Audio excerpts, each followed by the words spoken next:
Lors de notre dernier périple, nous étions dans le centre de santé de Sohok. Nous le quittons en espérant le retrouver changé, lors d'un prochain voyage peut-être.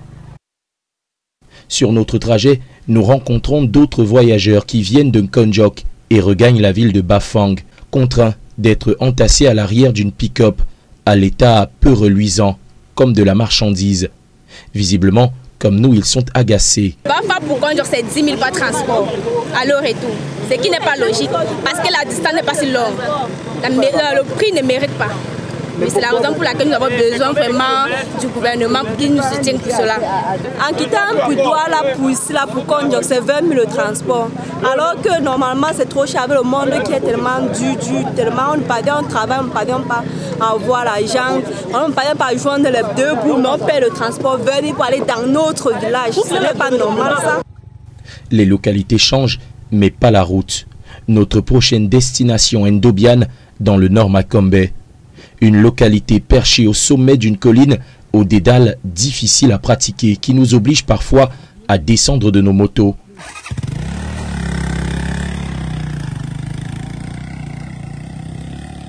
Notre GPS n'indique aucune route sur cet itinéraire. Nous comprenons pourquoi. Sur notre chemin, des engins destinés à réparer la route, eux aussi désormais, ont besoin d'être réparés. Première escale, l'école publique de Yaklon.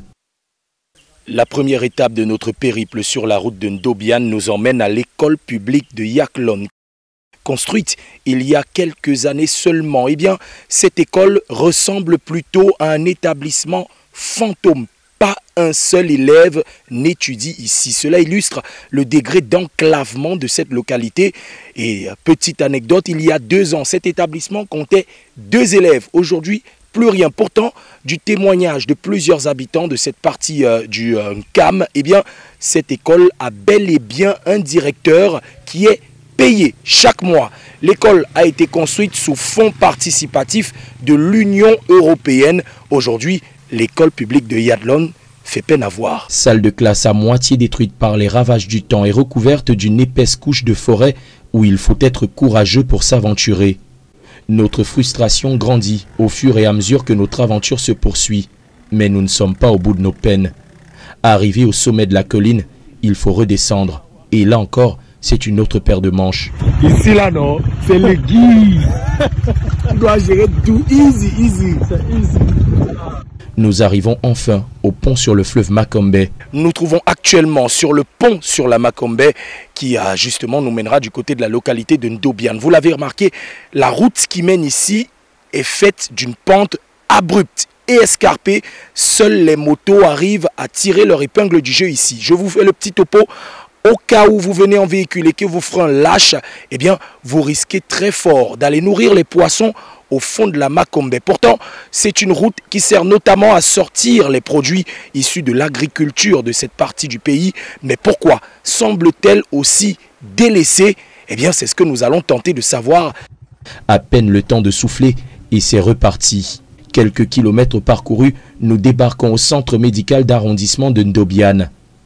Ne vous fiez pas au mur clinquant, la réalité qui se cache derrière est beaucoup moins reluisante. Du matériel quasi neuf, mais à l'abandon. Ce centre de santé situé dans le nord Makombe est créé depuis au moins 5 ans déjà. Mais pourtant, pas de directeur, pas d'infirmière, pas de médecin traitant. Ce n'est pas le matériel qui manque, comme vous pouvez le voir. Armoire à pharmacie, lit ou encore bien d'autres éléments pour conserver les vaccins.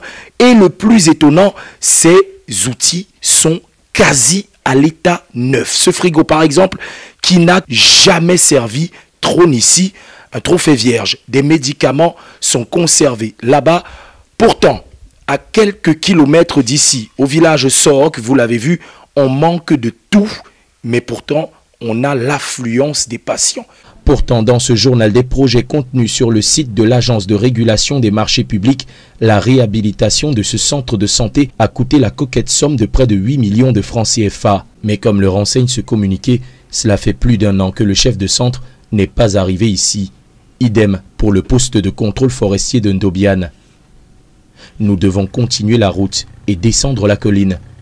Notre trajet est coupé net sur l'autre embranchement du fleuve.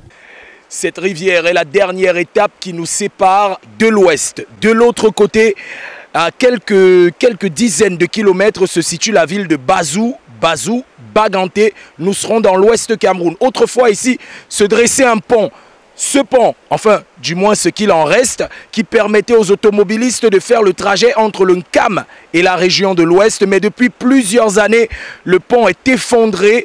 Aucune tentative de réparation de ce dernier n'a encore été entamée. Comme vous l'avez compris, le département du Nkam recèle des possibilités quasi infinies. Carrefour entre 4 régions du Cameroun, mais Carrefour, le semble-t-il, oublié des pouvoirs publics.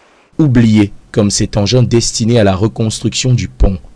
Oublié comme ces fers à béton et ces dizaines de sacs de ciment, aujourd'hui inutilisables, obligeant les populations, comme sur ces images, à traverser ce cours d'eau quasi à la nage. C'est vraiment compliqué. En saison pluvieuse, nous ne pouvons rien. On portait sur la tête avec l'eau ici. À ce moment-ci que vous voyez là, c'est parce que la marée est bas. Mais si on venait le matin, ça, on ne pouvait pas entrer comme nous sommes là. Mais déjà à partir de la saison pluvieuse, les motos ne passent pas. Personne. On peut traverser loin au fond là-bas avec le sac de cacao sur la tête. Où que l'on aille dans le Nkam, il persiste ce même sentiment, celui de l'abandon et de l'oubli.